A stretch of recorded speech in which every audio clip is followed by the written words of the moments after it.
रबी उल अव्वल का चांद तुलू होते ही दुनिया भर में मुसलमान महाफिल मिलाद नतिया मुशारों मुज़ाकरों मुबाहसों का इनेकाद शुरू कर देते हैं। इस मुबारक महीने में रसूल अकरम इस दुनिया में तशरीफ लाए थे। हर मुल्क और इलाके के कलिमा गो अपने अपने सकाफती पस मंजर के मुताबिक तकरीबात मुनक़िद करते और सवाब कमाते हैं। हमारे हुकूमती ज़ुमा सियासी रहनुमा उलमाए किराम और दानिश्वरान उज़्ज़ाम लोगों को रसूल अल्लाह की तालीमात को अपनाने और दीन व दुनिया को संवारने की तलकीन करते हैं। हर शख्स दूसरे की तवज्जो असू हसना की तरफ दिलाता है, लेकिन कम ही हैं जो दूसरों के बजाय अपना जायजा लेने की कोशिश करें। पाकिस्तानी मुआशरे में इस वक्त भी मुख्तलिफ सियासी जमातों के रहनुमा एक दूसरे को निशाना बनाए हुए हैं। लुगत में कोई ऐसा मनफी लफ्ज नहीं बचा जो फरीकैन एक दूसरे के लिए इस्तेमाल न कर रहे हों। झूठा, फ्रॉडिया, गद्दार, लुटेरा, खाइन, बदकार, डाकू और लुटेरा जो लफ्ज किसी के जहन में हाथ में आता है वो उसे दूसरे के सर पर दे मारता है और साथ ही रसूल अकरम की मोहब्बत में सरशारी का दावा भी करता है।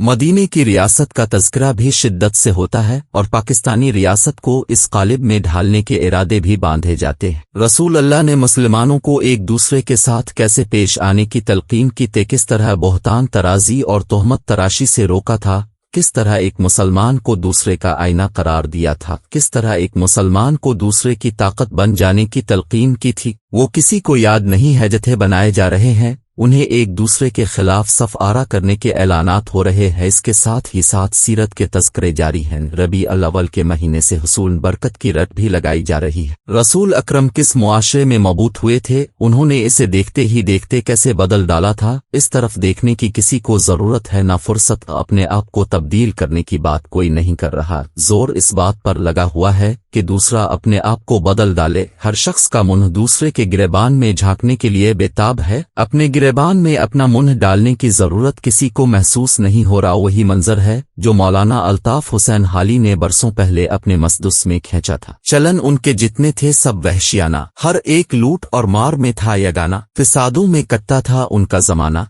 ना था कोई कानून का ताजियाना। वो थे कत्लो गारत में चालाक ऐसे, दरिंदे हों जंगल में बेबाक जैसे। ना टलते थे हर गज जोड़ बैठते थे, समझते ना थे जब झगड़ बैठते थे। कहीं था मवेशी चुराने पे झगड़ा, कहीं पहले घोड़ा बढ़ाने पे झगड़ा। यूं ही रोज होती तकरार उनमें, यूं ही चलती रहती थी तलवार उनमें। पाकिस्तान की नामवर अफसाना निगार बुशर रहमान, जिनका कुछ ही अरसा पहले इंतकाल हुआ है, उनके मुनफरद उसलूब से माला माल सीरत महबूब रब अल आलमीन हाल ही में शाये हुई है। इसके चंद इक्तबासात अब की खिदमत में पेश कर रहा हूँ कि शायद किसी की आंखें खिले। अहलन अरब चूंकि जंगजुयाना फितरत रखते थे, इसलिए छोटे से छोटे इख्तिलाफ पर भी तलवारें मियान से निकाल लेते थे। अगर कोई जंग फैसला कुन न होती तो कई किस्तों में चलती रहती। मकाम अक्काज में एक अजीम अलशान सालाना मेला लगा करता था। मेला क्या था? ये एक किस्म का एक ऐसा सकाफती और तिजारती शो होता था जिसमें सनत व हिरफत के सिटाल लगाने के अलावा तमाम राइज अलवक्त हुनर और फनून आजमाए जाते थे। मसलन पहलवानों की कश्तियां होती थीं,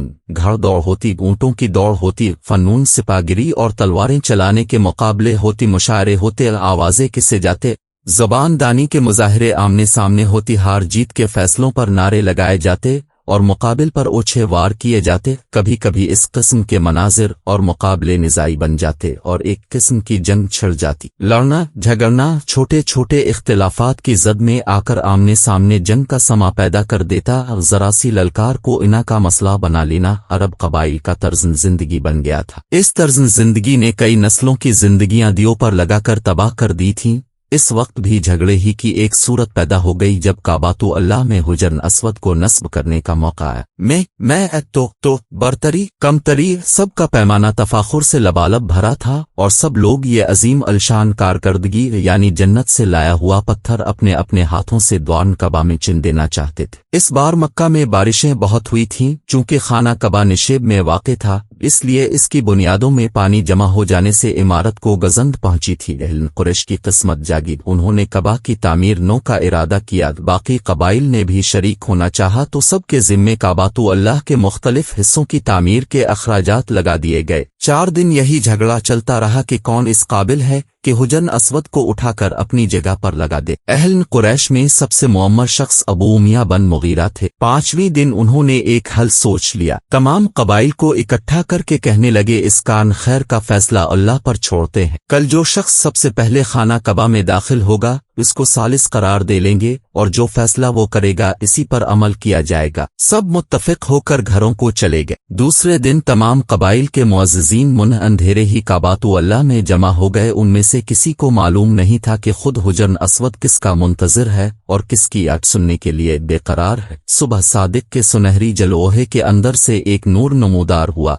और फट गई। आजाला बखर गया। मोहम्मद बिन अब्दुल्ला अल सादिक अल अमीन मुस्कुराते हुए तशरीफ ला रहे थे। अल सादिक और अल अमीन ने तमाम हालात से आगाही हासिल करके इस एजाज को सिर्फ अपना हक बनाने के बजाय तमाम अहल कुरैश के कबाइल में तकसीम करने का फैसला किया। एक बड़ी चादर मंगवाई और तमाम कबाइल में से एक एक सरदार को मुंतखब करके फरमाया कि अब सब अपने अपने हाथों से हुजन अस्वद को उठाकर इस चादर पर रख दें। फिर सबसे फरमाया, मिलकर चादर को अटेओ और खाना कबा के इस कोने तक ले जाओ। कोने पर पहुंचकर उन सब ने बेइख्तियार कह दिया कि अब उसे सादिक और अमीन अपने मुबारक हाथों से उठाकर दीवार में नस्ब कर दे। वो लोगों जिनको आंखें अता हुई हैं उन्हें खोलते क्यों नहीं हो, अपने आप पर एक नजर क्यों नहीं डालते।